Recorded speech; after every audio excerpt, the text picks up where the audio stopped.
Bonjour les artichauts, on est content de vous retrouver pour ce deuxième épisode de l'histoire de la photographie. Alors pour ceux qui auraient manqué le premier épisode, ce n'est pas très grave, puisque les épisodes sont indépendants les uns des autres. On vous conseille cependant de les regarder dans l'ordre chronologique, ce sera ainsi plus facile pour vous de suivre la continuité de l'histoire de la photographie. Enfin pour ceux qui souhaiteraient revenir au premier épisode, ça se passe par là. Quant à notre deuxième épisode, il est consacré à l'évolution de la photographie tout au long du 19e siècle. Alors c'est une période pendant laquelle il se passe beaucoup de choses, tant dans le domaine de la photographie que dans le monde industriel en général. On va donc pas pouvoir entrer dans les détails de tous les sujets, mais on va se focaliser sur quelques points qui nous paraissent importants, et si jamais il y a des sujets qui vous tiennent à cœur dont on ne parle pas ici, vous pourrez nous les suggérer dans les commentaires et on essaiera d'y revenir plus tard. Donc ici nous allons parler de quelques évolutions techniques importantes telles que la photographie instantanée et la couleur, ainsi que de quelques grands photographes qui ont marqué leur époque.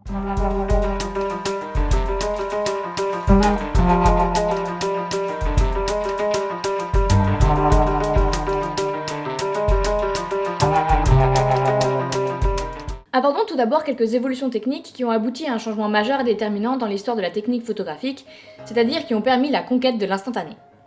En effet, le temps de pose, qui est surtout la conséquence de la sensibilité du support et de la luminosité de l'objectif, a longtemps freiné l'invention de la photographie et est ensuite resté très longtemps une des préoccupations majeures des photographes et inventeurs.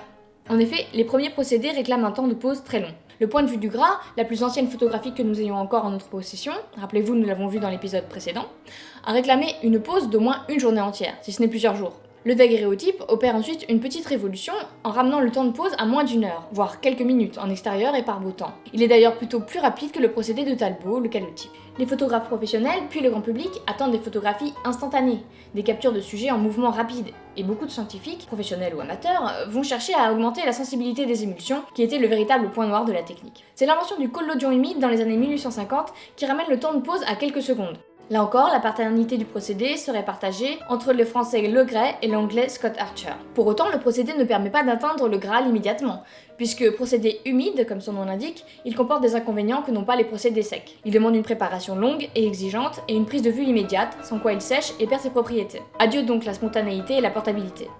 C'est le gélatinobromure d'argent inventé dans les années 1870 et amélioré dans les années 1880, procédé sec donc plus pratique, qui permet de transporter un appareil à la main avec des temps de pose autour du 60e de seconde qui finira cette évolution, puisque c'est ce même procédé qui sera utilisé tout au long du XXe siècle et même encore aujourd'hui.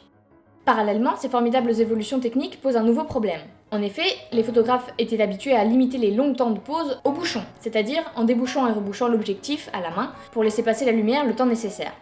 Quelques secondes de décalage sur une prise de vue de plusieurs minutes, ce n'était pas bien grave. Mais faire une prise de vue précise au 60e de seconde à la main, c'est autre chose. Après des décennies de procédés plus ou moins artisanaux, comme la méthode de la guillotine qui consiste à laisser glisser une feuille de papier sous son propre poids pour limiter le temps d'exposition, et après des premiers essais mécaniques qui avaient la malencontreuse conséquence de faire trembler toute la machine, est inventé finalement l'obturateur mécanique dans les années 1880.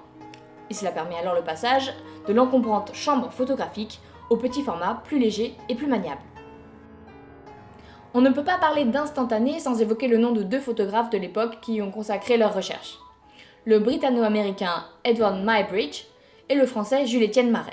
Muybridge, qui est par ailleurs un photographe renommé qui s'intéresse à la stéréophotographie, on va y revenir, entend parler en 1872 de la polémique dite du galop du cheval.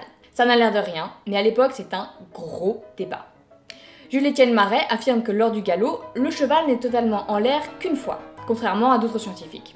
Un prix international est même créé pour résoudre ce problème. Bien entendu, c'est notre ingénieux Muybridge qui va résoudre l'affaire en faisant courir un cheval devant 12 appareils, ou 24, selon les versions. Durant sa course, les pattes du cheval tirent un fil qui provoque la prise de vue successive de chacun des appareils. Ainsi, Muybridge parvient à décomposer le mouvement du galop du cheval et à donner raison à Jules-Étienne Marey. Cet épisode ouvre chez le photographe un grand intérêt pour la photographie de mouvement et il inventera par la suite le zoopraxiscope, répétez après moi, zoopraxiscope, qui permet de voir des images animées et qui est considéré comme l'un des ancêtres du cinéma.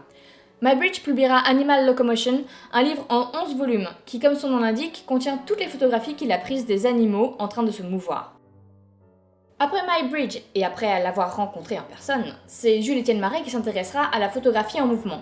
Il cherche lui aussi à décomposer le mouvement des animaux et des hommes de manière plus simple que Muybridge. Il invente alors le fusil photographique, qui fonctionne comme une sorte de mitraillette photographique à 12 coups, puis il inventera la chronophotographie, qui permet de rassembler sur un même support plusieurs prises de vue, généralement un sujet blanc en mouvement sur un fond noir, pour une meilleure lisibilité. Cela donne lieu à des images tout à fait fascinantes.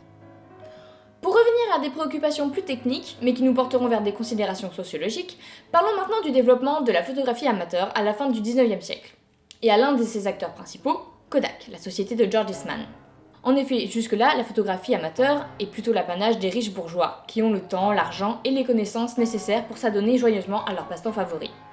C'est le gélatine au bromure d'argent, perfectionné, comme nous l'avons déjà dit, dans les années 1880, qui simplifiera beaucoup les choses. Plus simple d'utilisation, plus léger, plus facile à fabriquer à grande échelle, il a tous les avantages qu'on attendait pour développer la photographie de manière industrielle. En 1888, George Eastman commercialise le premier film souple pour petit boîtier, qu'il appelle Kodak, contenant 100 vues pour 25 $. Dans le même coup, il invente l'un des slogans les plus célèbres de l'histoire de la photographie et de l'histoire du slogan tout court. You press the button, we do the rest, qui résume bien son ambition, qu'il réalisera largement, ouvrir la photographie au monde industriel pour que le plus grand nombre puisse la pratiquer. L'utilisation est extrêmement simplifiée puisque l'utilisateur ne s'occupe plus que de faire la prise de vue, laissant aux usines Kodak le soin de développer et tirer ses photographies et de recharger son boîtier d'un nouveau film. En 1900, le célèbre Brownie à 1 $ achève d'ouvrir le champ de la photographie amateur qui n'en finira dès lors plus de se développer. C'est un sujet qui mériterait plusieurs épisodes à lui tout seul, mais nous pouvons déjà commencer à en parler ici car c'est au 19e siècle qu'on assiste aux premiers essais autour de la photographie couleur. En effet, personne n'avait jamais imaginé se limiter à une photographie en noir et blanc. Tout le monde pensait dès le début à fixer des images du monde tel qu'il était, et donc pas en noir et blanc.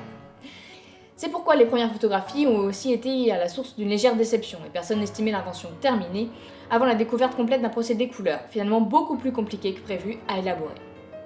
La recherche a aussi été d'autant plus compliquée qu'un consensus se fait assez rapidement pour refuser d'utiliser la trichromie, méthode à laquelle on reproche, à tort, de produire des couleurs éloignées de la réalité. C'était avant qu'on découvre que notre œil fonctionne lui aussi en trichomie. Ce procédé reprend la technique de la photographie monochrome en s'appuyant sur la synthèse trichrome, Kesako.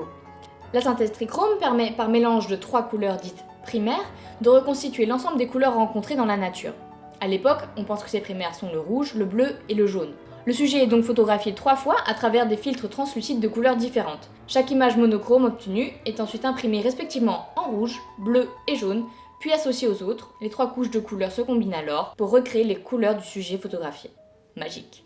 Malgré les réticences du cercle photographique, un Écossais nommé Maxwell s'essaiera aux photographies couleur trichrome dès les années 1855 et réalise ce qu'on considère comme la première photographie couleur de l'histoire. Mais comme le résultat est jugé insatisfaisant à l'époque, la piste est abandonnée jusqu'à la fin du siècle. Mais il faut bien noter que c'est cette technique qui sera développée au XXe siècle et utilisée dans tous les procédés couleurs commercialisés. En tout cas, les chercheurs sont bloqués pendant quelques années jusqu'à la découverte en 1886 du procédé Lippmann, découverte pour laquelle il aura le prix Nobel de physique en 1908.